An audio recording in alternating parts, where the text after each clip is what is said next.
Jésus, nous sommes là pour t'adorer. Ya, ya, ya, ya,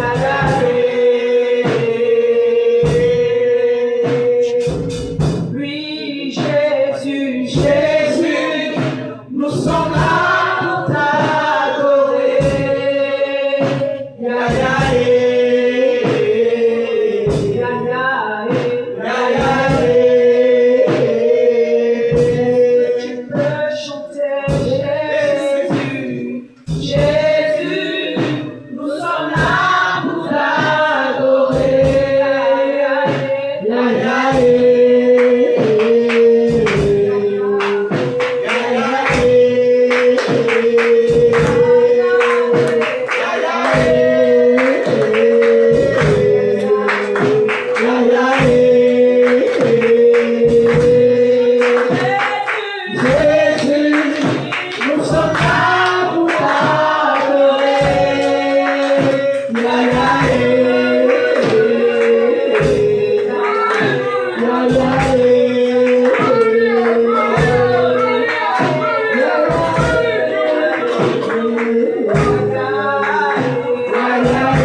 Oh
Élève ta voix et célèbre le Seigneur, élève ta voix et bénis son nom.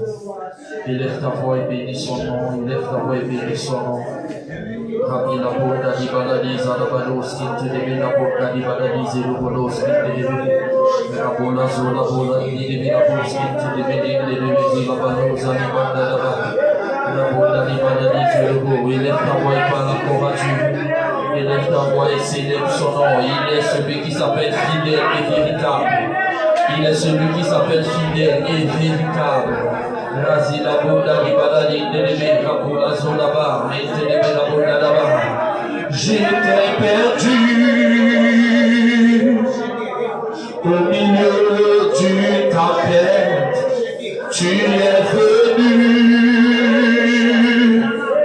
et tu m'as donné ton nom. C'est qui cet homme qui domine sur les eaux? C'est Jésus le roi des rois. Je chante, j'étais perdu, oh oui, au milieu d'une tempête. Tu es venu et tu m'as donné ta main, et tu m'as donné ta main. C'est qui cet homme qui domine sur les eaux, qui domine sur les eaux? C'est Jésus le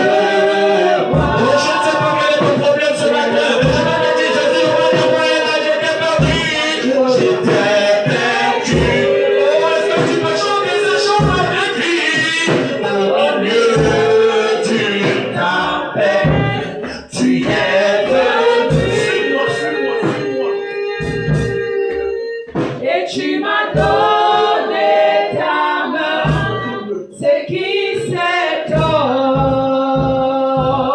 homme Qui domine sur les son eaux, pays, c'est Jésus le roi. Je sens que j'étais perdu.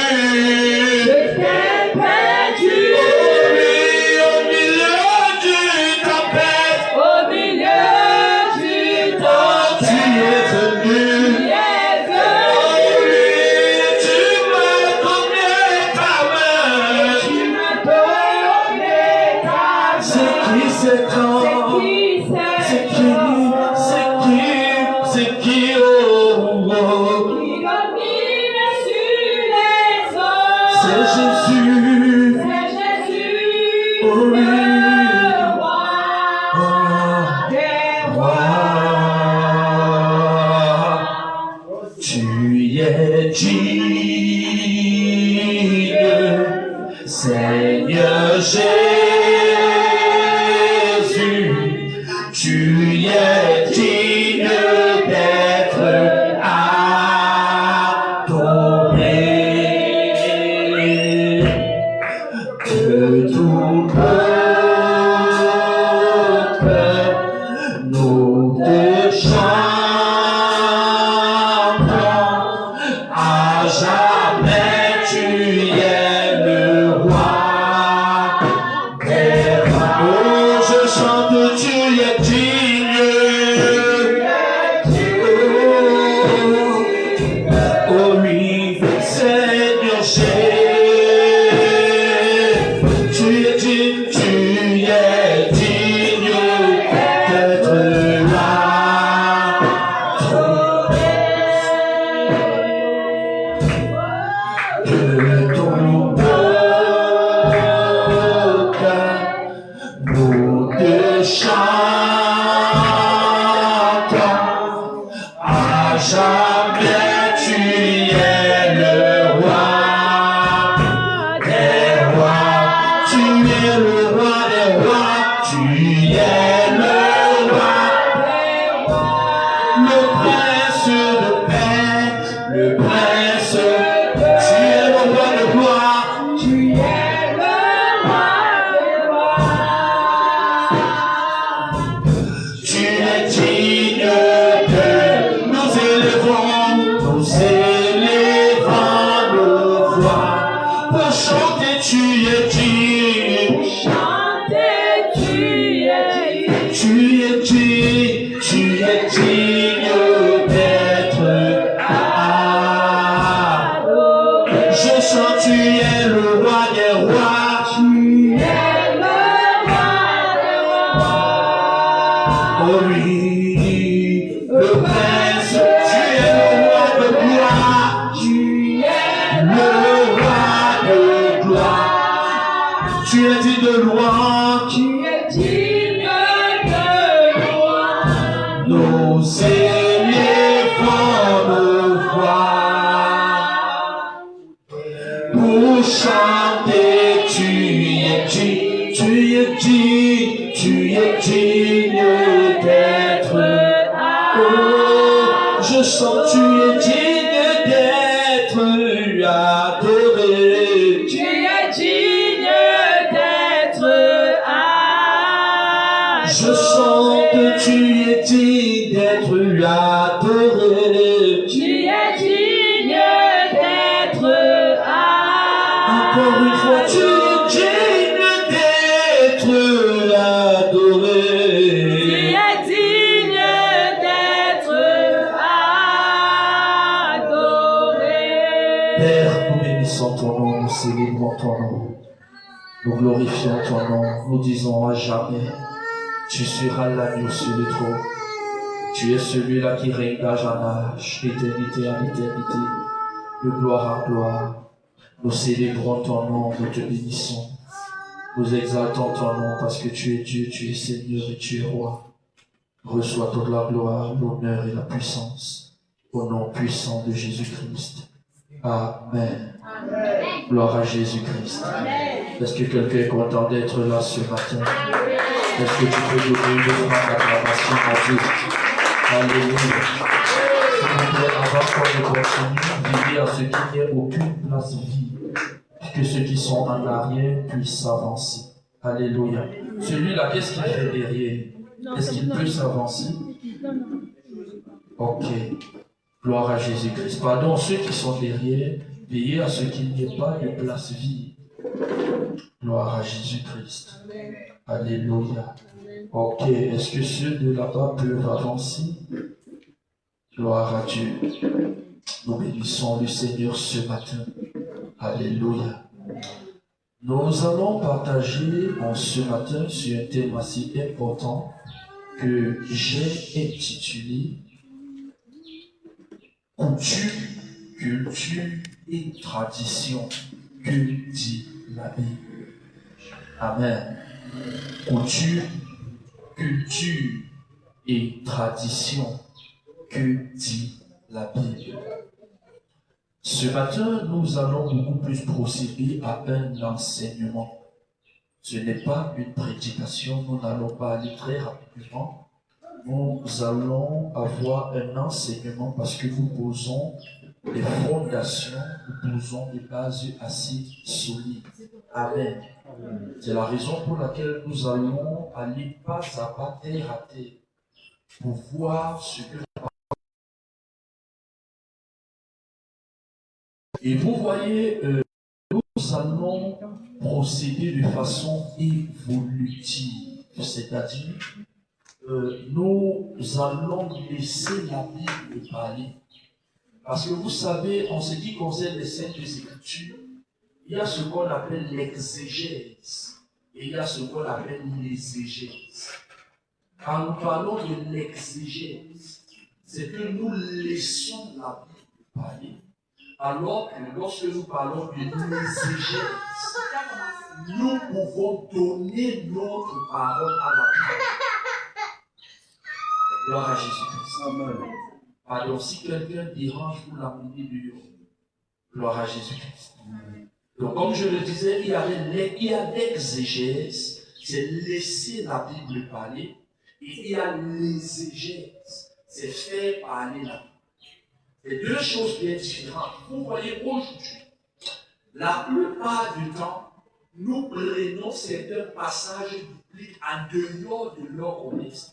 Parce que nous voulons leur attribuer une signification. Et ce n'est pas la meilleure approche lorsque nous abordons les Saintes Écritures. La meilleure approche, c'est de laisser la Bible parler. C'est-à-dire d'avoir une approche qui amène la Bible à dire ce qu'elle voulait dire lorsque ceci était rédigé. Gloire à Jésus-Christ. Et nous parlerons de coutume, culture et tradition. Que dit la Bible? Alléluia. Vous voyez, ceci est un thème assez important. Pourquoi? Parce que nous nous trouvons dans une société dans laquelle, la plupart du temps, on fait du n'importe quoi et parfois on attribue certaines choses, n'est-ce pas, qui ne devraient pas être, ou alors on se retrouve en train de renier ce qu'on ne devrait pas renier. Et par rapport à cela, on se rend compte que la plupart du temps, on ne met pas les fondements tels qu'il faut, ou alors de la façon dont ils devraient être placés. Et il est donc important de voir à la lumière de ces deux Écritures quelle est l'approche, quelle est la limite, quelle est la considération que nous devrons avoir par rapport à la tradition. À quel niveau, n'est-ce pas, nous devons nous situer? Est-ce que la tradition est-elle acceptée par la Bible? Est-elle refusée dans la Bible? Quel est le cadre dans lequel nous devons considérer ceci? Vous allez vous rendre compte que ça, c'est un enseignement qui, je pense, va bénir. Est-ce que tu peux dire Amen? Alléluia. J'aimerais premièrement que nous ouvrons nos Bibles dans le livre de Matthieu, chapitre 15, du verset Matthieu, chapitre 15. On va même commencer à lire à partir du verset 1. Matthieu, chapitre 15. Matthieu, chapitre 15.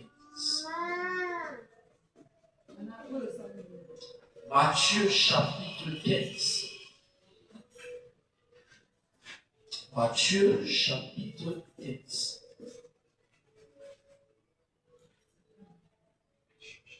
Ok, on lit à partir du verset 1.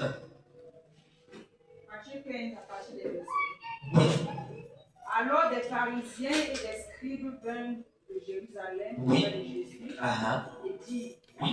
pourquoi tes disciples transgressent-ils la tradition des anciens? Car ils ne se lavent pas les mains quand ils prennent leur repas. Oui. Il leur répondit, et vous, pourquoi transgressez-vous le commandement de Dieu au profit de votre tradition? Car Dieu a dit, honore ton père et ta mère, et celui qui maudira son père ou sa mère sera puni de mort. Mais vous, vous dites, celui qui dira à son père ou à sa mère, ce dont j'aurais pu t'assister est une offrande à Dieu. N'est pas tenu d'honorer son père ou sa mère. Vous annulez ainsi la parole de Dieu au profit de votre tradition. Oui, on peut s'arrêter là. Gloire à Jésus-Christ. Vous voyez, voici une histoire, n'est-ce pas, qui est donnée et qui est mentionnée entre Jésus-Christ et la tradition. Vous savez, lorsque nous parlons de tradition, en fait, peut-être par la suite, nous allons bien développer cela. Mais vous voyez, les pharisiens viennent voir Jésus et les pharisiens disent à Jésus, n'est-ce pas, que voici pourquoi est-ce que les disciples transgressent-ils la tradition des anciens. Et ils transgressent la tradition des anciens parce qu'en Israël, il y avait une coutume selon laquelle, avant de manger, il fallait laver les mains. Alléluia. Vous voyez, lorsque nous parlons d'une tradition, c'est une habitude qu'on a eu l'habitude de faire.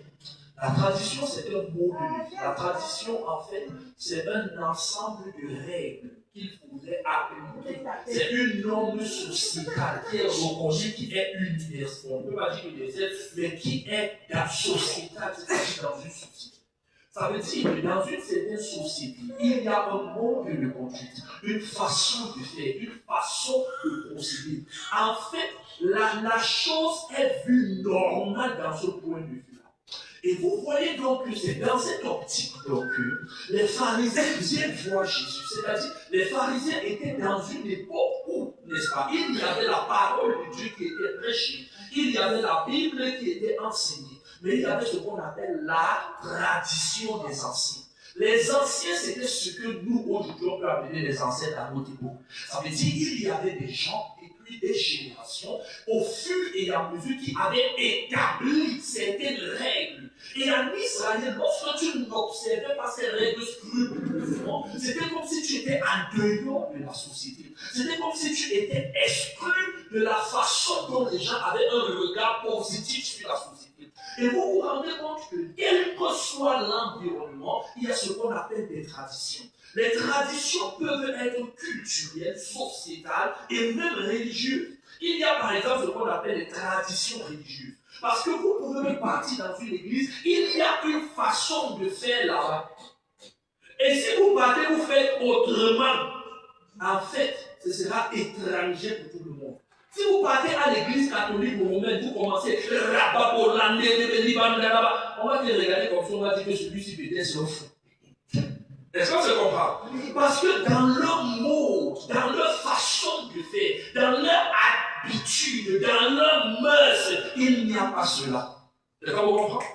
Maintenant donc, ici voici des gens qui sont allés voir Jésus. Et ils disent, mais comment ceci marche et ils ne se lavent pas les mains? Dans le système traditionnel de l'époque, ceci avait raison. On se comprend? On comprend? Ok. Et vous allez vous rendre compte que Jésus ne leur a pas donné du tort. Jésus n'a pas dit qu'il ne faut pas observer la tradition. Vous comprenez? Là, il est quelque part. Je connais déjà ceux qui ont dit que non, je suis chrétien, je ne fais pas la tradition. J'arrive. Dis à quelqu'un, j'arrive. Ok, maintenant, Jésus n'a pas dit que ce que vous dites est faux. Jésus n'a pas dit que ce que vous dites est mauvais. Jésus n'a pas dit que ce que vous dites est déplacé. Mais Jésus-Christ a orienté la question autrement. Il a dit, mais vous, pourquoi est-ce que, n'est-ce pas, vous mettez de côté le commandement de Dieu au profit de la tradition? Ça veut dire qu'ici, on voit une certaine nuance. Dans un certain volet, on voit des personnes qui sont là et qui s'en foutent de la tradition. Mais soyez-en sûrs, Jésus n'a pas donné, tort à ceux qui sont venus reprimander Jésus. Mais Jésus a juste levé une certaine équivoque. Je ne sais pas si on se comprend. Je reprends. Jésus ne leur a pas donné du tort. Mais Jésus est venu lever une équivoque. Ça veut dire que ici, la tradition rejoint le fait selon lequel beaucoup de personnes, peut-être pas, je ne sais pas s'ils vont dire excès des ailes ou quoi que ce soit, vont mettre de côté la tradition. Mais il faut noter une chose. Quand vous lisez bien les Écritures, vous vous rendez compte que l'évangile est culturel. Bon, je vais dire ça autrement. L'évangile de Jésus-Christ est cross-culturel. L'évangile de Jésus-Christ n'est pas anti-culturel. L'apôtre Paul pouvait dire, avec les Juifs, j'ai été comme un Juif afin de gagner les Juifs. Avec les païens, j'ai été comme un païen afin de gagner les païens. Avec les gens qui étaient sous la loi, j'ai été comme sous la loi afin de gagner les sous la loi. Ça veut dire que l'évangile de Jésus est contextuel.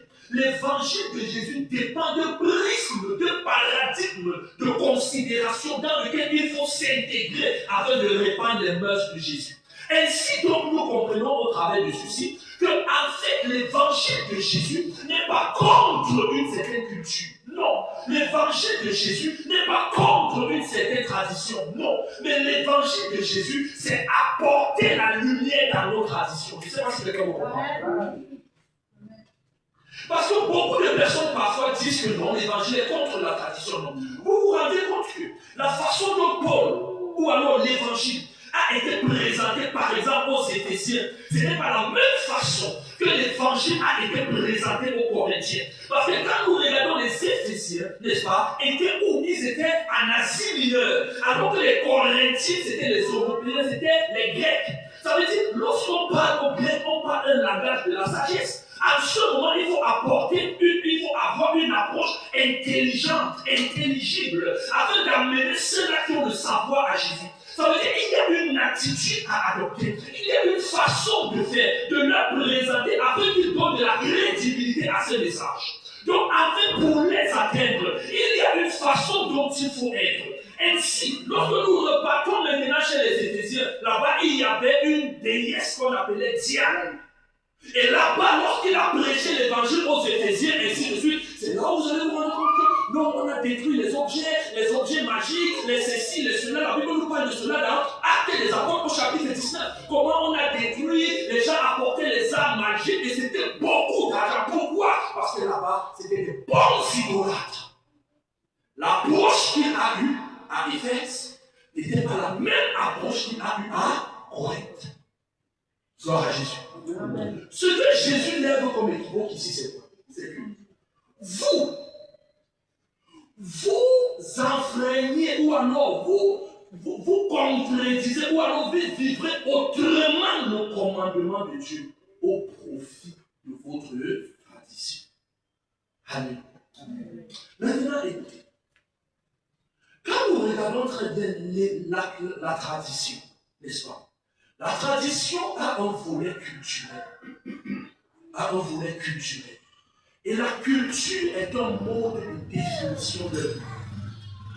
Et vous vous rendez compte que Jésus-Christ n'a jamais été contre la tradition. Ou alors contre la culture.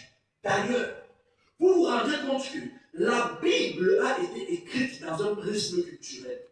Je prendrai des exemples. Quand Jésus-Christ prend les paraboles, n'est-ce pas? Jésus-Christ prend des paraboles par rapport à quoi? Il prend peut-être sur la nourriture, il utilise le blé. On se comprend? Rendez-vous compte que la nourriture en Israël en cette époque, c'était le pain. Même quand l'apôtre Paul vient, il parle à même reprise, il utilise le langage du levain, un ensemble de choses, parce que c'était un langage qui leur était familier. Il utilise le levain, même Jésus, il dit, méfiez-vous du levain des pharisiens, un ensemble de choses. Quand Jésus parle, par exemple, la Bible dit, Jésus-Christ, on dit peut-être Jésus a partagé 5 pains et 2 poissons. On a dit le pain, n'est-ce pas? Parce que là-bas, généralement, ils cultivent, je ne sais pas s'ils cultivent encore, mais ils cultivaient le blé, n'est-ce pas, la vigne, ainsi de suite. Il n'était pas familier avec les choses comme le haricot. C'est la raison pour laquelle Jésus, même en utilisant les paraboles, il utilisait les paraboles que eux, ils peuvent comprendre dans leur jargon.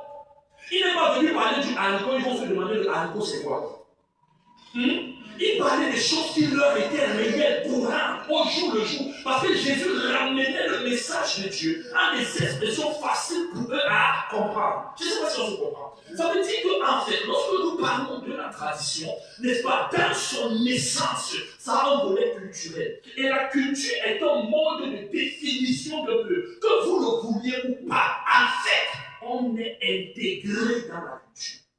Et c'est un problème de ne pas rendre l'évangile de Jésus culturel. Je dis c'est un problème. Pourquoi? Parce que la plupart des temps, beaucoup de gens pensent que l'évangile vient de l'Occident. L'évangile vient de là-bas. L'évangile vient des Blancs. Mais la vérité d'abord, c'est que ce n'est pas vrai. À l'heure actuelle, je suis en train de faire une étude sur le christianisme avant l'invasion de l'Europe. C'est-à-dire, l'Europe a aussi reçu le christianisme. D'ailleurs, l'Europe a même reçu le christianisme après l'Afrique. Et je suis tombé sur certaines choses qui vont peut-être vous étonner. C'est que même l'Europe était animiste avant. Par exemple, quand vous écoutez Pluton c'était une divinité en Italie, à Rome, par exemple. Bon, ce n'est pas mon sujet ce matin.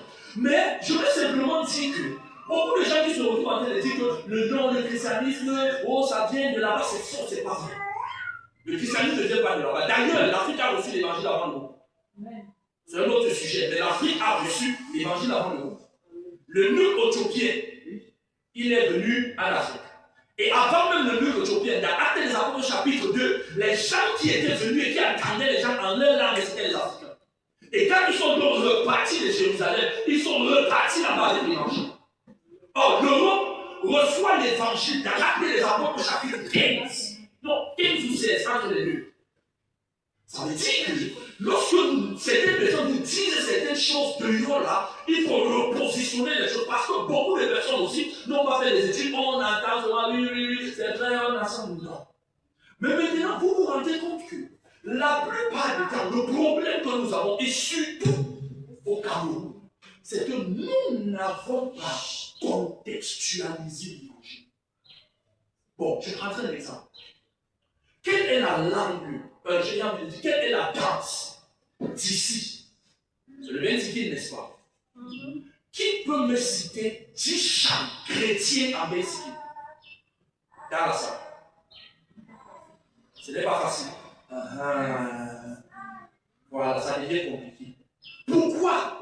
Parce qu'en fait, on a adopté d'autres rythmes dans les réalités locales. Et ça fait que les gens ne se retrouvent plus dans leur peau. Tu comprends? Parce que nous n'avons pas amené l'évangile dans la culture. C'est comme si nous avons juste importé quelque chose d'ailleurs. Tu comprends? Et c'est l'une des raisons pour lesquelles parfois, quand on vient avec l'évangile, on se dit que ça, ce sont des choses des autres. Et c'est le grand défi que nous avons. Mais maintenant, je reviens maintenant sur un autre point. Jésus qui se retrouve maintenant en train de dire, ok, le problème, ce n'est pas la tradition des anciens.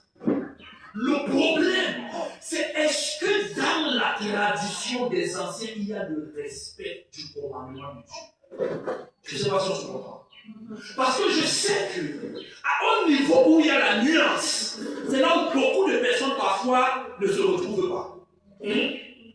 Et il y a la tradition des anciens, ce n'est pas un problème, mais je vous ai montré, n'est-ce pas? Au travers de l'évangile, au travers des paraboles de Jésus, au travers des enseignements qui étaient établis, Jésus-Christ faisait tout pour utiliser les expressions locales, naturelles, contemporaines, afin que les gens puissent mieux comprendre le message de Jésus-Christ. Donc lorsqu'on parle de toutes ces choses, c'était pas, il ne venait pas avec les choses, le langage du ciel, non. Si nous sommes par exemple en terre américaine, on doit utiliser des choses, des expressions, des choses faciles à comprendre dans un jargon d'ici. pour que quand quelqu'un écoute, il dit que non, ça ici, là, on comprend mieux. Je ne sais pas si on se comprend. Par exemple, vous voyez, par exemple, on se retrouve dans une culture dans laquelle, on se retrouve avec beaucoup de mœurs qui sont d'ailleurs encouragées et qui sont conformes aux valeurs du monde. Le respect des aînés, le respect des parents, la politesse. Il y a tout. En fait, vous allez vous rendre compte qu'il y a beaucoup de choses que nous faisons déjà ici et qui ont même des valeurs, et je veux dire, importantes. On ne peut pas régner cela sous prétexte de non. Ce sont des choses importantes. Si j'arrive peut-être un enfant commence à mal parler ou à insulter ses parents, en ce moment, ce sera un scandale pour la société. Je ne sais pas si on se comprend. Ce sont des mœurs qui nous sont réelles, dont on a besoin, notre société en a besoin. Il n'y a pas de mal à cela, c'est même à encourager d'ailleurs. Or, tout ceci, c'est culturel. La société déjà nous enseigne cela. La société nous montre déjà cela. Donc, il y a beaucoup d'autres choses dans ce sens. Mais maintenant, le problème vient au niveau où on enfreint les commandements de Dieu au profit de la tradition. Gloire à Jésus-Christ. Amen. Jésus-Christ leur dit ici, vous dites que la Bible dit au nom de ton Père est arrivé. Mais vous dites que ce que j'ai fait à mon Père, c'est une offrande à Dieu. Donc, ce que moi j'ai fait à mon Père là, c'est une grâce pour lui d'avoir reçu ça de lui. Alors que ça devrait être normal, ça devrait être naturel, ça devrait être une norme. Ça veut dire maintenant, eux ils sont en train d'offenser le commandement de Dieu parce qu'ils se retrouvent en train de respecter la tradition. Vous vous rendez compte que lorsque nous voyons la tradition, il faudrait limiter le volet culturel du volet spirituel. On ne sait pas si on se comprend. Je recommence. Quand nous regardons la tradition, n'est-ce pas, nous devons limiter le volet culturel du volet spirituel. Parce que dans le volet culturel, c'est l'ensemble des mœurs, des habitudes, des ceci, et ainsi de suite. On ne va pas venir te dire maintenant ce que tu dois préparer, c'est bon, que tu ne dois plus préparer peut-être le cuit, la sauce jaune, le carreau, et ainsi de suite. Non. Que tu dois seulement préparer leurs choses de la paix, c'est le macaroni avec ceci, le hamburger. Le gésier du moustique. Donc, en fait, on va pas venir. Donc, en fait, tu dois être dans ta peau. Je ne sais pas si on se comprend. Mais maintenant, à partir du moment où on te dit, n'est-ce pas, que dans la tradition, il y a un volet de la spiritualité, on se rend compte qu'à ce niveau-là, il y a déjà une autre divinité à laquelle tu es en train de faire allégeance. Ainsi donc tu commences à t'opposer et à te retourner des commandements de Dieu. Vous comprenez? C'est donc à ce niveau donc que le problème se situe. Vous allez vous rendre compte que le volet spirituel de la réalité est plein. Je veux dire, c'est ça qui fait. Maintenant, regarde un peu une chose. Quel est l'héritage spirituel que nous avons, par exemple, reçu de nos cultures ou alors de nos traditions? Nous voyons, par exemple, la sorcellerie, l'occultisme, les marabouts, consulter les marabouts, évoquer les morts, ainsi de suite. Pourquoi? Parce que ce sont des choses qui nous mettent en relation avec le monde spirituel. Vous comprenez? Ça m'amène à répondre parfois à une certaine question. Parce que la plupart du temps, quand je prêche une maladie, beaucoup de gens peut-être ne comprennent pas bien ce que je dis quand je parle des malades. Il y a une différence entre un médecin traditionnel et un marabout. Un médecin traditionnel, c'est quelqu'un qui a la connaissance des plantes.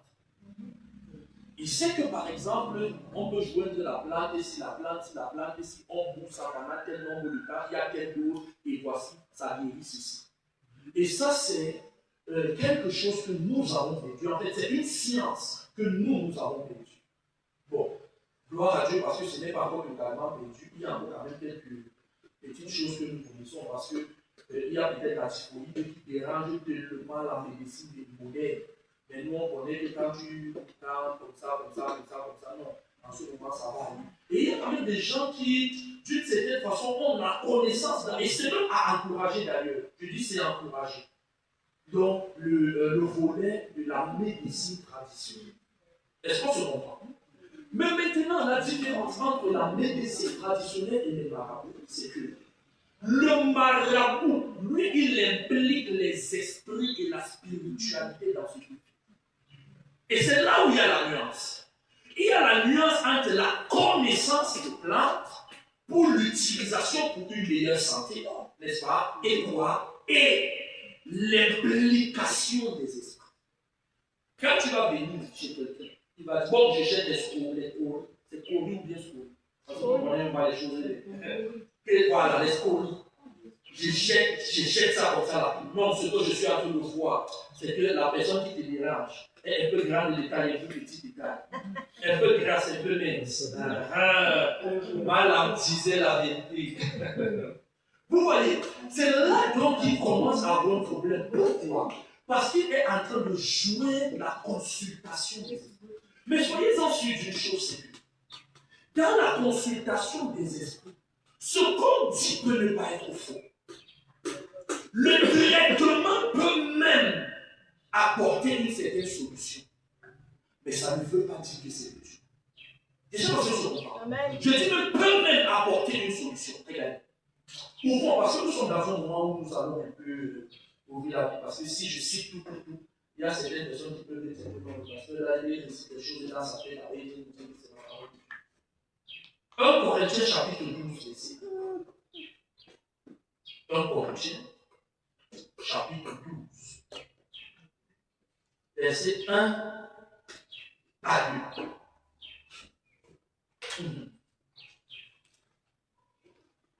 Vous y êtes? De 1 à 2. Pour ce qui concerne les dons spirituels, je ne veux pas, frère, que vous soyez dans l'ignorance. Vous savez que lorsque vous étiez païen, vous vous laissiez entraîner vers les idoles muettes, selon que vous étiez conduits. C'est pourquoi je vous déclare que nul, s'il parle par l'Esprit de Dieu, ne dit Jésus est anathème. Et que nul ne peut dire Jésus est le Seigneur si ce n'est pas le Saint-Esprit. Gloire à Jésus. L'apôtre Paul vient ici et il parle des dons spirituels. Il dit, en ce qui concerne les dons spirituels, je ne veux pas, frère, que vous soyez dans l'ignorance. Beaucoup de gens ignorent la question des dons spirituels. Maintenant, il dit, vous savez, lorsque vous étiez païen, n'est-ce pas, vous vous laissiez emporter par des idoles muettes. C'est-à-dire, il y avait un système à Corinthe qui amenait des personnes à se laisser emporter, entraîner vers quoi? Vers des idoles. Et se laisser entraîner parce que ces idoles-là avaient la représentation des dons spirituels dont eux ils voyaient. Et dit donc qu'en fait, il y a des dons spirituels, mais il ne faut pas que vous soyez dans l'ignorance. Parce que ces dons spirituels peuvent avoir une origine qui est diabolique. Ce n'est pas parce que quelqu'un va venir, il va te raconter ta vie, que tu vas commencer à penser qu'il vient de Dieu. Souvenez-vous, n'est-ce pas, qu'il y a des gens, dans Actes des Apôtres au chapitre 16, il y a une femme qui a poursuivi Paul et Silas. Elle a raconté partout. Ces gens sont des vrais serviteurs de Dieu. Ces gens sont des vrais serviteurs de Dieu. Et après des jours, Paul s'est retourné et il a pris l'autorité et il a chassé cet esprit. Ça veut dire que ce qu'elle disait, c'était la vérité. Mais l'origine de ça ne venait pas de Dieu. Tu comprends? Maintenant, voici la nuance. À chaque fois que la source est diabolique et t'offre un message, en ce moment, en acceptant le message, en acceptant le ministère qui vient vers toi d'origine diabolique, tu es en train de te soumettre ou alors de faire une alliance. Et cette allégeance te met en contact avec certains esprits. Et ces esprits maintenant là ont une façon, un mode opératoire. Parfois que tu ne connais pas. Et quelques temps plus tard, tu te retrouves encore en train de souffrir. Pourquoi? Parce qu'il y avait certains esprits que tu avais consultés, que tu avais effectués, n'est-ce pas, peut-être derrière lui. C'est la raison pour laquelle vous vous rendez compte que tous ceux qui vont suivre les marabouts sont des esclaves des marabouts. Problème après problème, problème après problème. Dès que ceci finit, après une autre période, un autre type recommence. Donc, on dit j'ai été guéri ici, là. Donc, après maintenant, l'autre, maintenant, ça commence ici. Ainsi de suite. Pourquoi? Parce que c'est un système dans lequel, lorsque Satan fait quelque chose, l'esprit est là, parce qu'il y a eu une allégeance. Et cette allégeance donc fait à ce que, à une autre période, un autre problème change. Est-ce qu'on se comprend? Je tiens, quand il est dons spirituels, là il y a le don d'opérer les miracles, n'est-ce pas? Soyez-en sûrs d'une chose, c'est qu'il y a des vrais occultistes qui font des miracles même de, je ne sais pas, je parle même comme si, je ne sais pas si vous avez écouté la vidéo, c'est passé, ça fait quelques semaines. Il y a un pasteur qui est parti voir un marabout de porte-monnaie magique. Vous ne voyez pas ça? C'est pas possible. Le pasteur est allé voir le marabout pour que le marabout lui fasse le porte-monnaie magique. Il a donné 350 000. Et après ça, le pasteur se plaint. Il dit que non, le marabout l'a trompé, que ça n'a pas marché.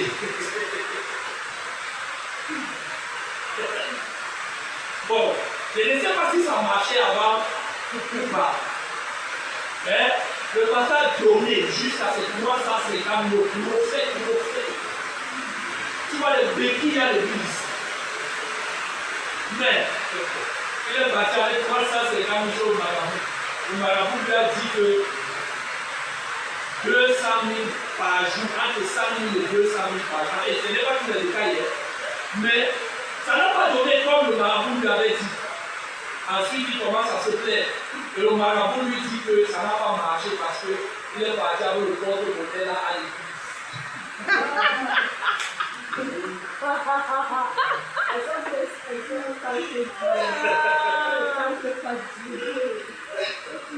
Vous voyez, en fait, ce que je veux ressortir, c'est quoi? C'est que l'occultisme, ou alors la sorcellerie, appelez tous les noms que vous voulez, c'est une spiritualité. Et la réalité sur la spiritualité, c'est que le contact avec les esprits maléfiques, ça peut transformer les réalités physiques. C'est comme vous comprenez? Ça peut changer le cours des événements. Ça veut dire que d'une façon ou d'une autre, il y a une action réelle dans le monde physique. Ne soyez pas naïfs en disant que non, les choses là viennent de dormir, de mal, ce sont des histoires. Non, ce n'est pas le cas.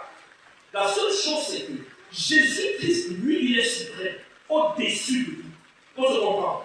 Mais ceux qui y vont là-bas, et ils continuent à aller, c'est parce que d'une certaine façon, ils trouvent satisfaction à un certain niveau. Même si ce n'est pas optimal, même si ce n'est pas permanent, même si ce n'est pas de la façon. Parce que je ne crois pas qu'on peut tromper le nombre de personnes pendant des décennies, je n'ai pas envie de dire des centaines d'années.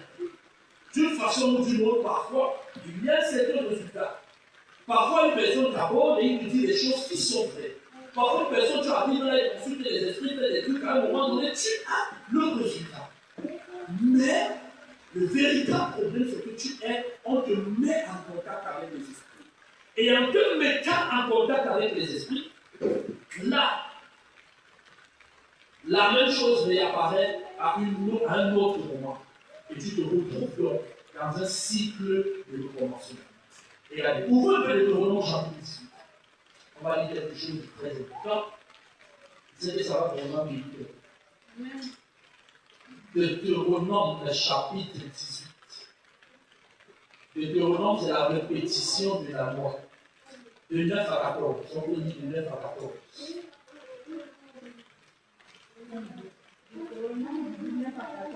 Oui. Lorsque tu seras entré dans le pays que l'Éternel ton Dieu te donne, tu n'apprendras pas à imiter les abominations de cette nation-là. Quand ne trouve chez toi personne qui passe passer son fils ou sa fille par le feu, Passer son fils ou sa fille par le feu. Personne qui exerce le métier de deveur. Exercer le métier de deveur, c'est-à-dire la divination. D'astrologue, c'est-à-dire de voir l'avenir par les astres. D'augure. De magicien. D'enchanteur, c'est-à-dire faire les incantations. On prend une potion, on met comme ça là. On prend une poudre, on verse comme ça, on commence à déclarer les choses. Oui. Personne qui consulte ceux qui évoquent les esprits. Oui. Ceux qui évoquent les esprits, c'est-à-dire malades.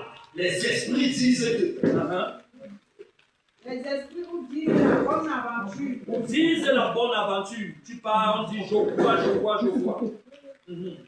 Personne qui interroge les morts. Personne qui interroge les morts, la nécromancie. On dit que non, je ne vais pas consulter mon père qui est décédé. Ça fait 50 ans. Tu mets au crâne là, tu dis papa, parle-moi. Quiconque fait ces choses. Quiconque fait ces choses est en abomination à l'Éternel. Est en abomination à l'Éternel.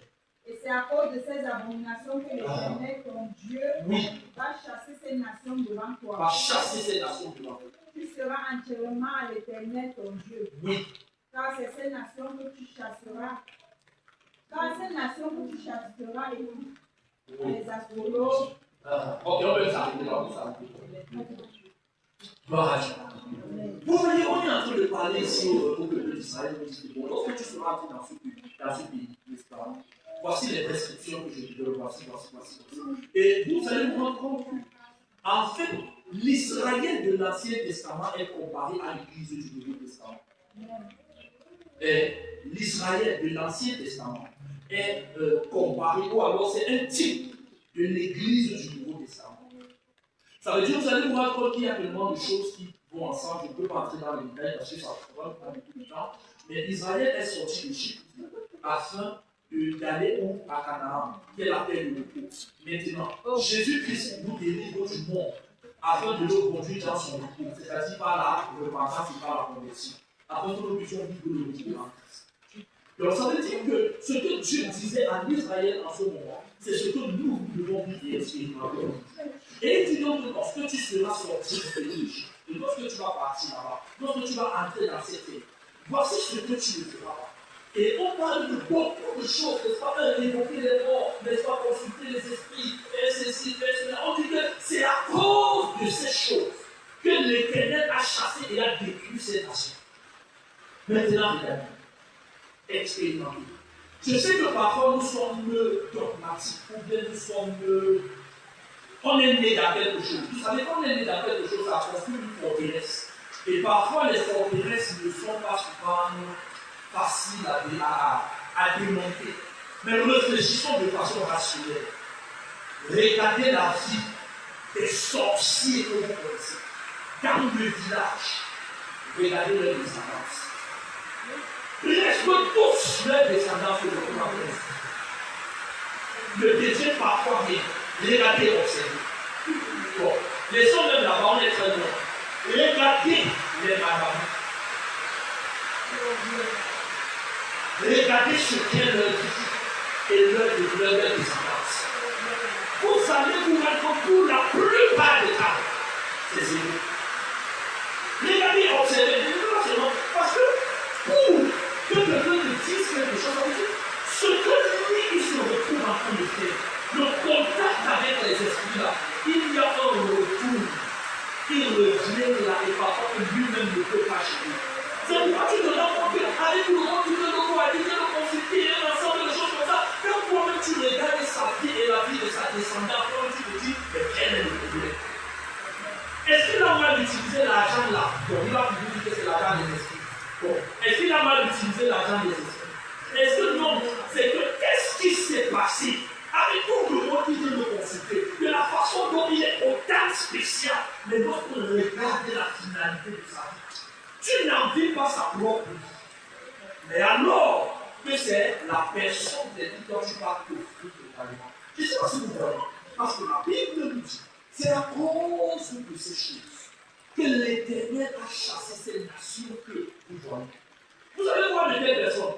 Toi, tu viens, tu dis que, oh, malade, je veux que tu détruises telle femme, ou alors telle personne. Il dit, ok, il n'y a pas de problème, tu fais les tu jettes les théories, va faire comme ça, tu vas, tu fais. Elle a des problèmes, elle revient voir le même malade. Oh, malade, donc je veux que tu sauves ma vie. Il dit, ok, il n'y a pas de problème, voilà. Donc, une répétition du mal, du bien, un ensemble de tout, on vous amène, on vous a tout, ainsi de suite. Regardez même ce que sont aujourd'hui nos alors, j'avais dit, ce que sont nos environnements, nos ceci, nos cela. Les serpents dans les toilettes, les ceci, cela, les cela, ainsi de suite. Les choses qu'on plante partout. 20 ans plus tard, la personne ne peut plus vivre dans la maison. Lorsque quelqu'un vit là-bas, il excelle par un ensemble de choses. À cause de quoi? De toutes ces choses. Ah, ce qu'on ignore souvent et que ce qu'on ne vous dit peut-être pas. Bon, moi je vous dis ça parce que j'ai un pasteur. Et parce que je ne parle pas. C'est que quand les mêmes gens là vont vous dire que la maison où tu es là n'est pas bien, il faut lui poser la question. Ça a fait comment tu ne peux pas être bien? S'il est sincère avec toi, il va te dire qu'il y a quelque chose qui a été planté, ça fait peut-être 15 ans. Bon, dis-lui, qui a planté? C'est soit lui, soit un de ses collègues. Bon, vous voyez, donc, naturellement, comme ça, la maison n'était pas bien. Ou bien elle n'est pas bien. Vous pensez? Soit lui, soit un de ses collègues. On a dit que non, pourquoi avoir la chance? Oh, ceci, prends ceci, n'est-ce pas? Tu pars, tu mets là-bas, tu plantes un coin du mur, tu cimentes un ensemble de choses. Il y a là-bas, c'est bien, tu dis que non. Et quand tu vas parler, on va te donner les œufs. Tu parles, non, à partir de maintenant, c'est toi qui me protèges. À partir de maintenant, voici, tu parles. Et la vie et la mort sont au pouvoir de la langue. L'œuf là, on dit l'œuf du village. Non, ce n'est pas l'œuf de la poule de fer, l'œuf du village. Quand tu vas prendre l'œuf du village là, tu ne connais pas la nature spirituelle de ça. Et tu vas pas, tu vas déposer. Maintenant, quand ton vrai protecteur vient la nuit, il te dit que j'ai faim. C'est là où tu ne comprends pas. Tu dis que non, depuis je dors mal, je ne sais pas ce qu'il fait. Ce n'est pas ça. C'est que tu as un protecteur qui a faim. Nourris de la mort. Tu dis, je vais faire comment? Mais le même, celui qui t'avait donné le truc pour la protection là, peut-être il dit. Tu sais alors que tu vas nourrir ton protecteur là, comment? Et c'est là où tes problèmes commencent. Je dis, toutes ces choses-là, ça tourne en rond. Ça tourne en rond. On te dit certaines choses aujourd'hui. Quelques années plus tard, quand les conséquences commencent, ça devient quelque chose. Parce que tout contact avec une spiritualité qui n'est pas l'éternel des armées a des conséquences. Je dis tout contact. La seule liberté, c'est en Jésus. Amen. La Bible dit, si le Fils vous affranchit, vous serez réellement libre. Quel que soit le problème que tu as, si tu parles d'un marabout, un ceci, un cela, le plus grand traitant, le plus grand. En fait, pour un moment, tu peux avoir une certaine satisfaction, un certain apaisement. Mais ce n'est qu'une histoire. Et écoutez-moi, beaucoup de gens souffrent à cause des erreurs qu'ils ont commises, ou alors que leurs parents ont commises. Tu te retrouves, tu n'avances pas. Tu ne sais pas ce qui ne va pas. Tu te poses des questions. Tu ne sais pas pourquoi. Lorsque quelqu'un vient quelque part, lui il fait 5 pas. Toi tu viens pour faire un déni pas seulement.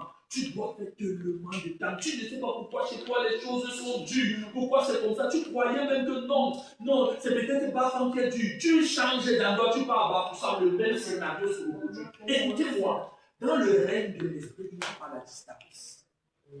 Dans le règne de l'esprit, c'est la raison pour laquelle on peut prier au téléphone, ça marche. Dans le règne de l'esprit, il n'y a pas la distance. Ne pense pas que c'est parce que tu dois t'éloigner d'un certain environnement que ça ne va pas te suivre. Les esprits, même si tu pars en bain, ça va te suivre là-bas. Soyez-en sûrs. Nous, on connaît les gens qui sont en bain, qui consultent les marabouts en bain.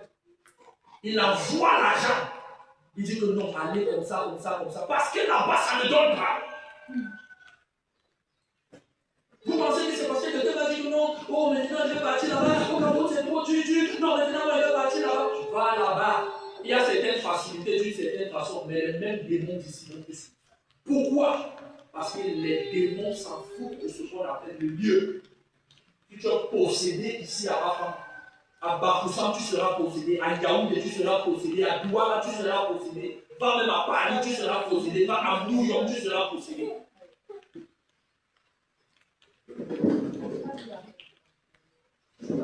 Bien, la Bible dit donc qu'il y a certaines choses, certaines pratiques qui sont en abomination à l'Éternel. En abomination. Et la preuve est, regarde, je sais, pardon, ne me crucifie pas. Je sais peut-être que tu es né dans ça, tu as peut-être grandi dans ça, on t'a toujours dit des choses dans ça, je le sais déjà. Et parfois, quand on va te dire ça dans ton premier regard, tu m'as dit que non, le pasteur c'est grand, comment je peux être comme ça, on n'est pas fait la coutume. Et la coutume des veuves, il va partir, on va faire comme ça, on va te laver le marabout, on va te. Quand moi j'écoute même souvent ça, je dis que, ah, est-ce que tu es le normal? Tu pars, un homme te lave. L'homme là, c'est pas ton mari, c'est lui qui te lave. Tu ne pourrais pas te laver. Il te lave, oui. Ah, ça c'est l'autre chose. Bon, laissons même l'autre volet là. On va dire que, voici, le père avait beaucoup de femmes, n'est-ce pas? Il avait première femme, deuxième femme, troisième femme, quatrième femme. Ok. Quand il finit, il meurt. Maintenant, un de ses fils, c'est le successeur. Et vous savez que généralement, n'est-ce pas, le successeur n'est pas le premier. Donc, généralement, le successeur est peut-être en bas. Voilà. Parfois, de la deuxième, troisième femme. C'est là qu'il vit. Les mamans, qu'il appelait maman telle, tata telle, qui étaient comme ses mères, parfois même grand-mère, parce que vous voyez parfois, certains patriarches ont pris certaines femmes qui ont même l'âge de leurs enfants. Et ensuite, toi, tu es le patriarche. Donc, quand tu regardes l'autre, la maman là, elle est comme ta mère, ta grand-mère. Mais comme le papa là est décédé et toi, tu es successeur, on te dit que maintenant, là, les femmes là, ce sont des femmes.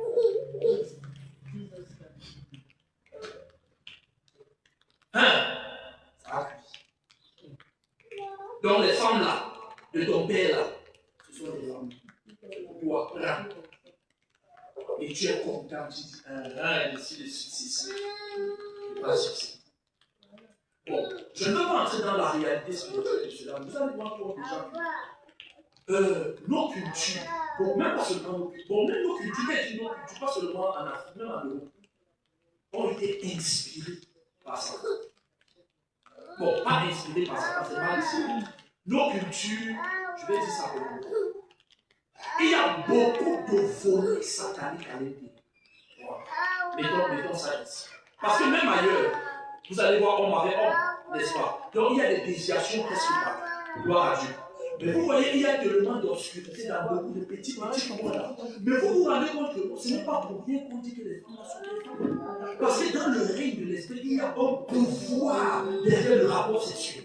Ça veut dire l'énergie spirituelle de ton père qu'il avait, il faut que tu la récupères. Et le moyen, c'est de coucher avec ses femmes. C'est la raison pour laquelle, quand il réussit cet exploit, il devient puissant. Vous ne savez pas comment il a fait pour devenir puissant. Vous croyez que le rapport, c'était seulement le petit truc de plaisir là? Zéro. Et quand ça se passe comme ça, regarde-toi ça, ta maman. Quand tu marchais même au quartier, c'est même elle qui te lavait. Et c'est avec elle que toi tu parles. Tu dis que non, comme je suis le successeur, sous prétexte de la tradition.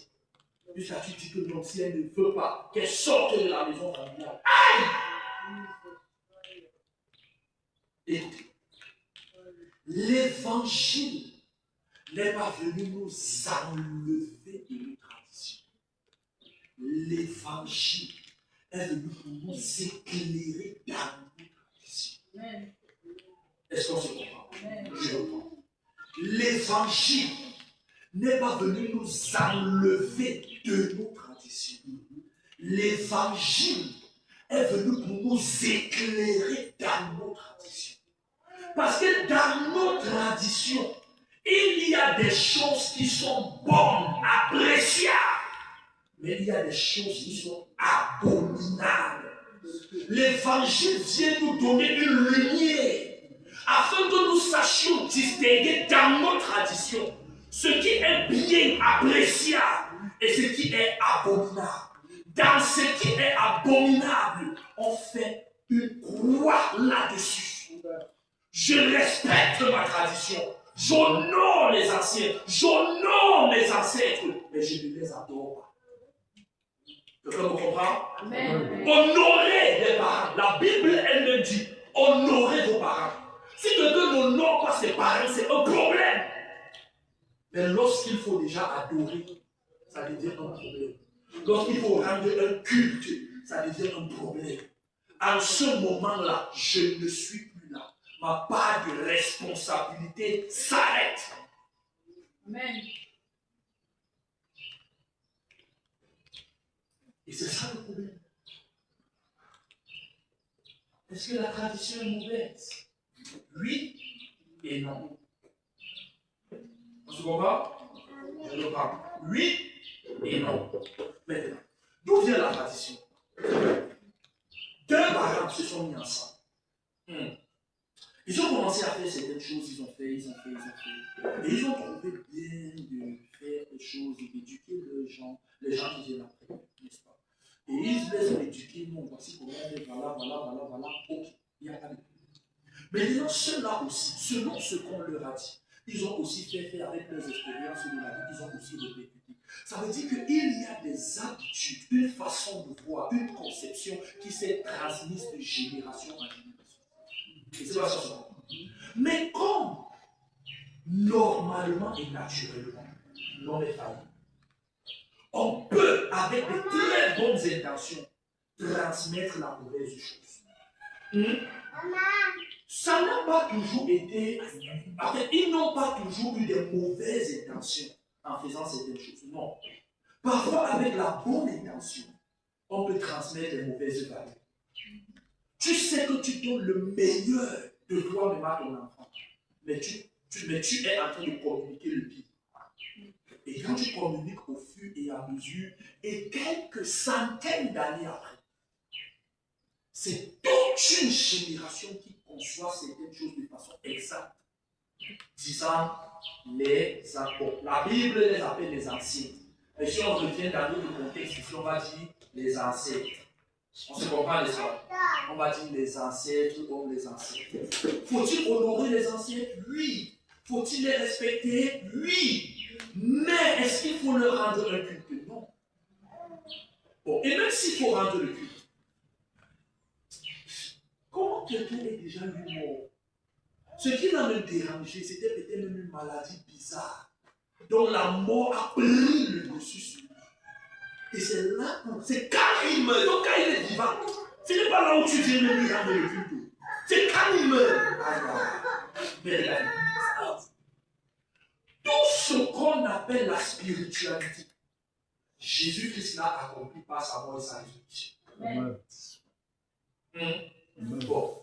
La plupart du temps, on va dire non, pour avoir la chance dans la vie, pour avoir la protection, Jésus-Christ a déjà accompli cela. Mais maintenant, pourquoi donc est-ce que tu es en train de faire ci, en train de faire ça, en train de faire ceci, en train de faire ça, que non, pour faire ceci, il faut le rite de ceci, pour faire ceci, il faut le rite de cela, alors que Jésus-Christ a payé de sa vie. Maintenant, on te dira que non, les anciens là, en fait, non, comme ce sont les anciens, il faut. Mais ils sont morts, enterrés jusqu'à on a retiré le crâne. Donc c'est la preuve que non, où ils sont là, ils ont été, c'est fini pour eux. Mais Jésus est mort. Mais bien plus, il est ressuscité. Il a vaincu la mort. Il a triomphé de la mort. C'est la raison pour laquelle, n'est-ce pas, il a le droit de parler de la vie. Parce qu'il est celui-là qui est vivant. Il est celui-là qui est en action. Il est celui-là qui agit. Est-ce que tu peux donner bon amen? Alléluia. Amen. C'est la raison pour laquelle, en fait, il faut savoir faire la part des choses. Il faut savoir faire la part des choses. Le volet culturel, c'est quelque chose de bien. Il y a des bonnes valeurs que nous avons. D'ailleurs, moi, j'apprécie beaucoup les valeurs africaines.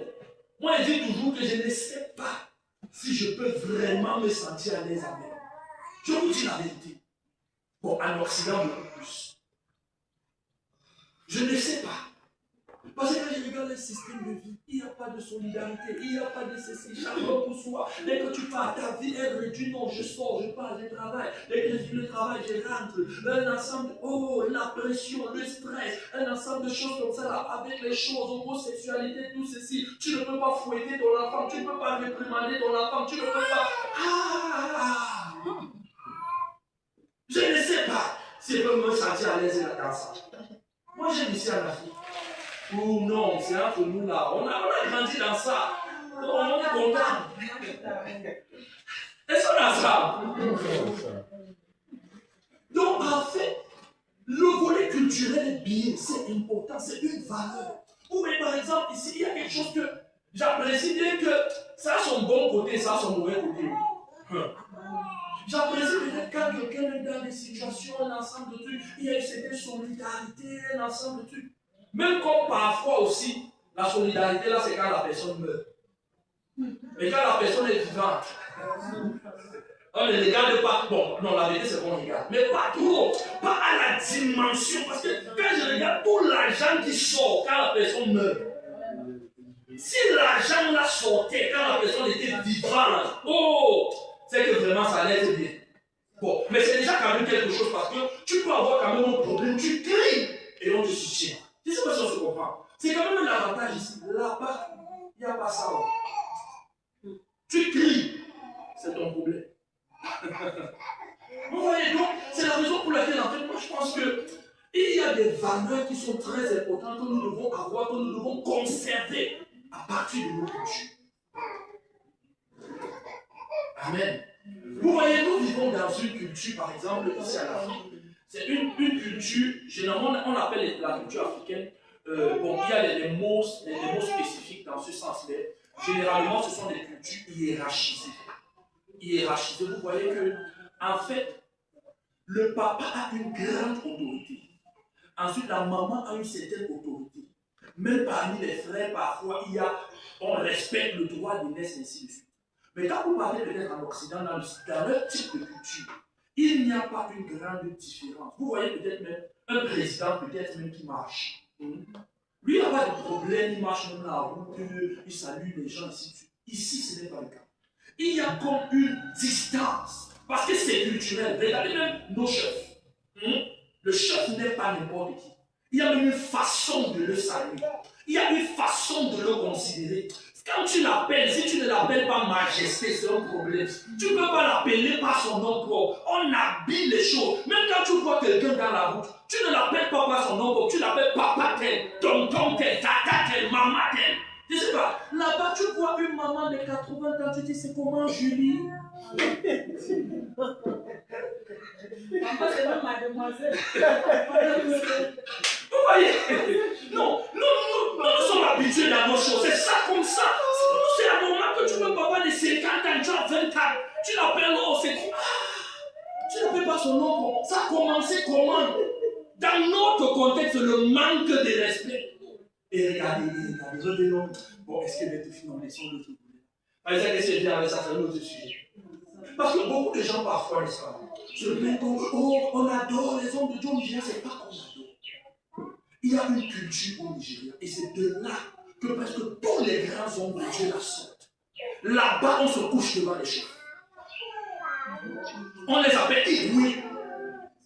Il y a une, ça fait que c'est la culture. Maintenant, les hommes de Dieu, étant issus de ces cultures, quand ils ont été élevés de là, à un moment donné, par respect, estime, reconnaissance de leur position, on les respecte comme les chefs. Mais quand on ne comprend donc pas la dimension socio-culturelle d'un environnement, on comprend ça mal. Et c'est pourquoi c'est important de comprendre les cultures. Parce que les cultures entrent dans nos mœurs, dans nos habitudes, notre façon d'être. C'est une seconde identité. Et si tu pars là-bas, peut-être tes intentions ne sont pas mauvaises. Mais tu te considères d'une certaine façon. On va dire que tu es orgueilleux. Ou alors on va dire que soit peut-être tu es un délégué de la société. Pourquoi? Parce que là-bas, c'est ça. Et c'est pas ça que je comprends.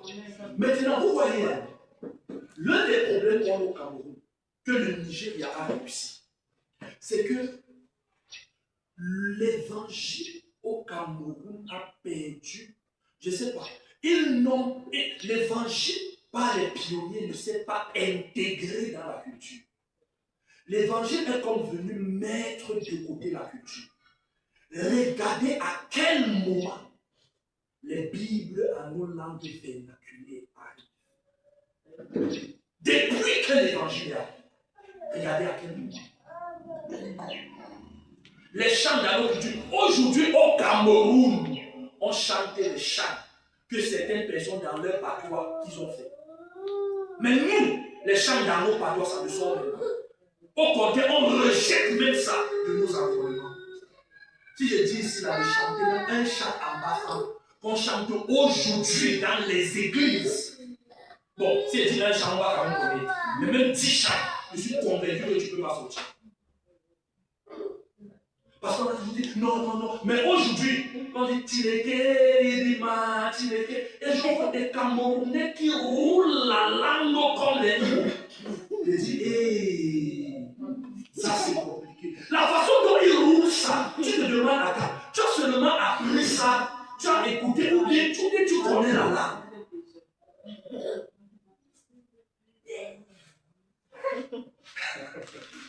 Gloire à Jésus. Amen. C'est la raison pour laquelle, en fait, c'est aussi logique de voir dans quelle mesure intégrer l'évangile dans nos cultures. Et lorsque les gens ne se sentent pas dans leur peau, la vérité, c'est qu'à un moment donné, ils vont combattre. Quand quelqu'un ne se sent pas dans sa peau, il va combattre, il va te dire, ça, ce sont des choses de blanc, non, ce sont des choses de Il va te raconter tout un ensemble de choses. Mais il faut que quelqu'un se sente dans sa peau.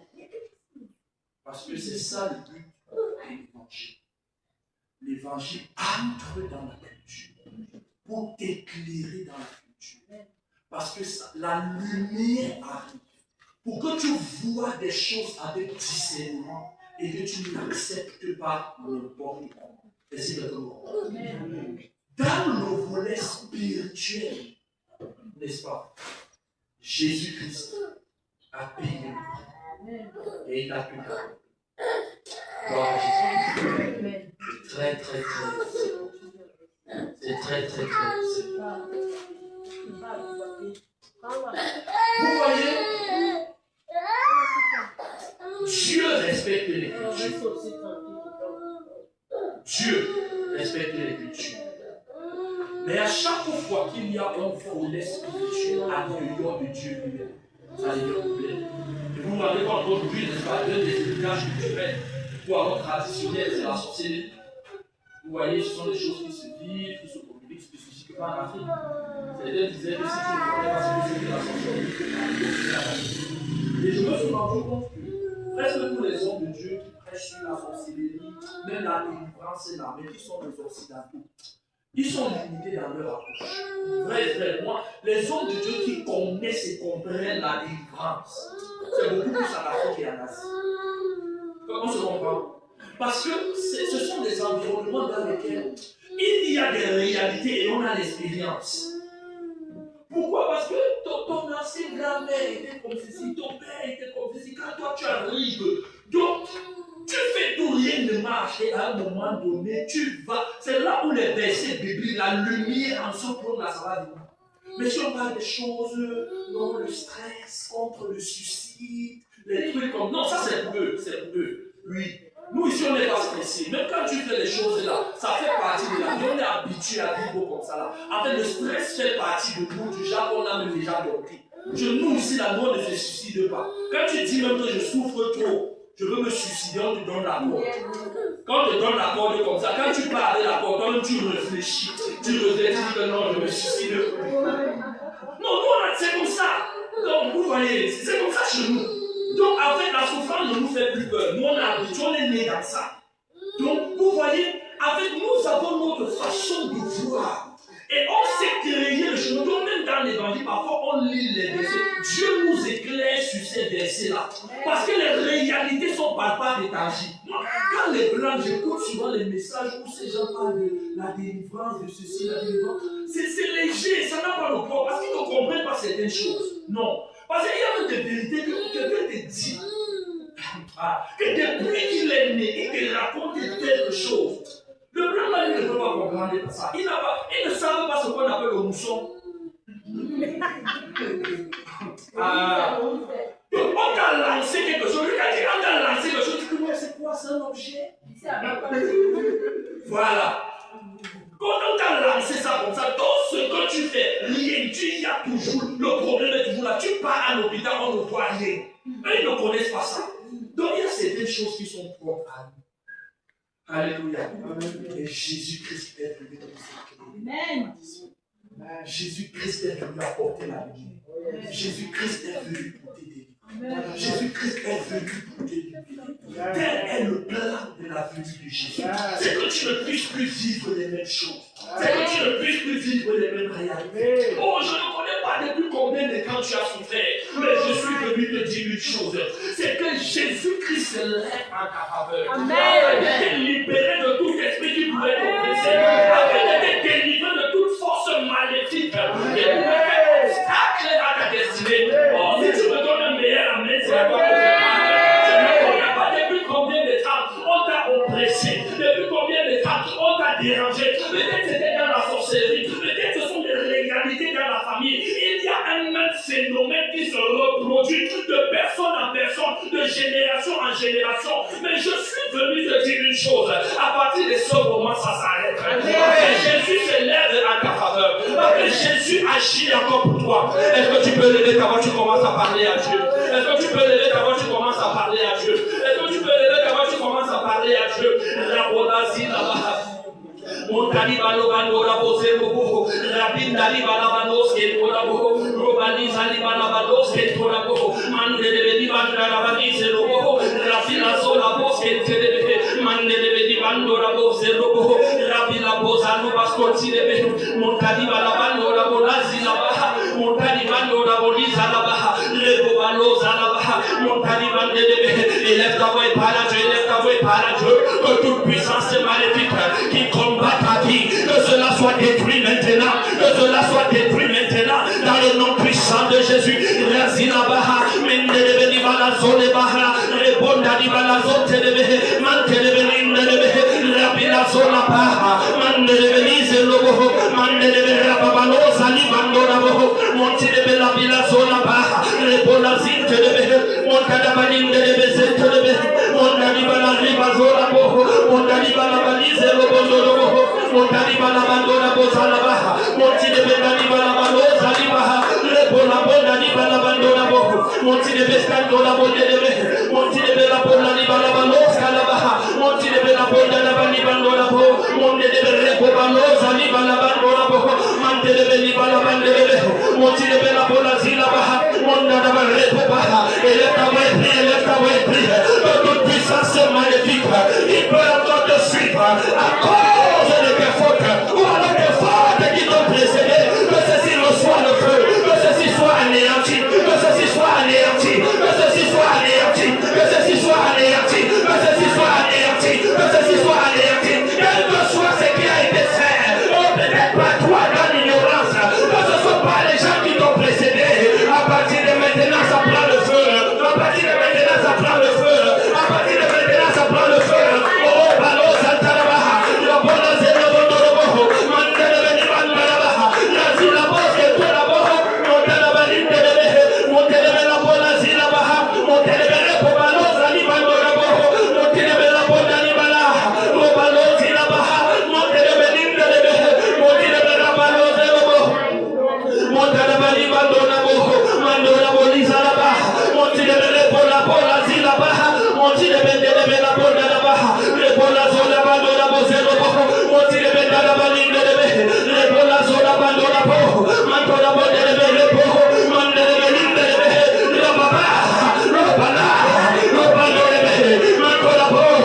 Rebola bona zilaba.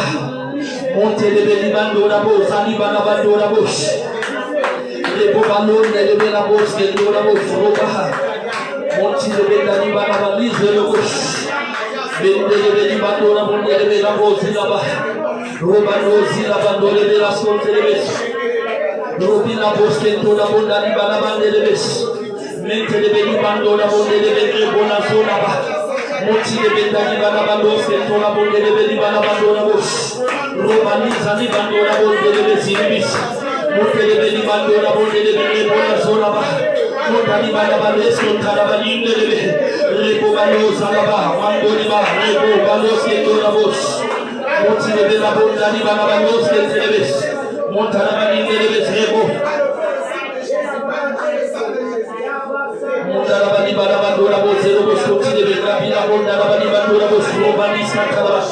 Écoute-moi, Pierre. Reçois la guérison. Dans le nom de Jésus-Christ. Reçois la guérison. Je commande la vie en ce pied. La vie en ce pied. La vie en ce pied. La vie en ce pied. Ce qu'il était capable de faire, il était capable de faire. J'ordonne maintenant au ligament d'écouter ma voix. Les bonnes bondani bala basco taliba la bande de la bouche. Rebala zola balo sketto la bonne la binde de l'ebes. Je commande à ce genou de recevoir la vie. Je commande à ce genou de recevoir la vie. Les bomanosi la bandoli balabanos sketto la bonne la basse. Robando la bosse robo sotilebes. Robando la bosse robos. Robando la bosse, robando la bosse. Rebolazo la balis sketto la bosse. Mondele beli bando la bosse robos. Robando ze robos contilebes. Rebola bola zila bas, rebobando la bosse. Robi la bosse kentelebes. Robando la bosse robos contilebes. Kundala bali bando la boli bazala bali skento la boda di bada bali de bere bomalo skento la bos. Mende de bere bona bona zila ba mante de bere bona skonta la bas. Robi la bozi la bado skento la boda di bada bando la bozi la bos. Je détruis toute puissance occulte maintenant qui te suit. Dans le nom de Jésus-Christ, je brise tout lien qui te connecte avec le monde des esprits. Je proclame maintenant qu'à partir de maintenant, ils n'auront plus accès à ta vie. Dans le nom puissant de Jésus, je décrète et je déclare maintenant, tu es libre. Tu es libre, tu es libre, tu es libre dans le nom puissant de Jésus. Je détruis maintenant toute influence maléfique. Je détruis maintenant toute influence satanique. Rebola bonda di balabalis kendo la bouche. Mante de bedi bando la bola binda di barrebolo zali balabando la bosende de rabila zalabaha mante de bedi de mante de bedi balabados kente de au nom de Jésus-Christ. Rabola zilabados kente de. Tu es libre maintenant au nom puissant de Jésus-Christ. Amen. Est-ce que tu peux venir? Robando la bosse calibanda da balibando la bosse continibis. De matin. Kubando la boliza la bando la bosa di banda bas continibis. J'ordonne maintenant à cette main percée d'être refermée. Dans le nom de Jésus-Christ. J'ordonne à cette main percée d'être refermée. Dans le nom puissant de Jésus. Dans le nom puissant de Jésus. Je te déconnecte de toute puissance maléfique. Au nom de Jésus, dans tes origines maintenant, je te déconnecte au nom puissant de Jésus-Christ. Je décrète et je déclare, tu es libre. Tu es libre de la puissance satanique. Au nom puissant de Jésus-Christ. Merci Père parce que c'est fait. Au nom de Jésus. Demandez.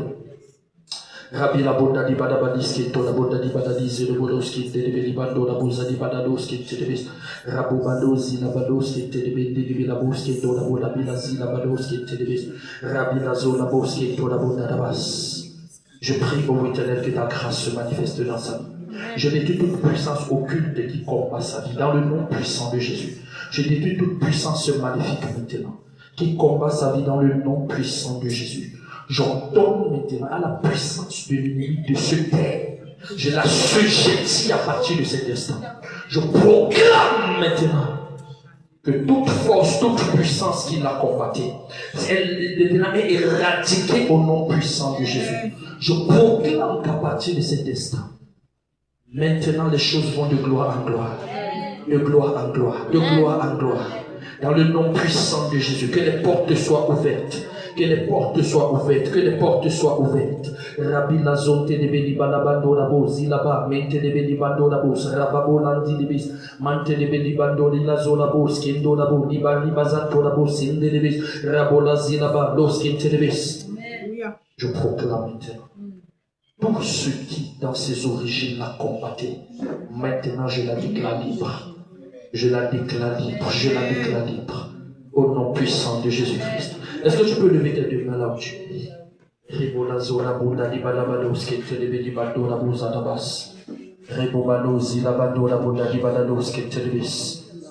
proclame la grâce de Dieu maintenant.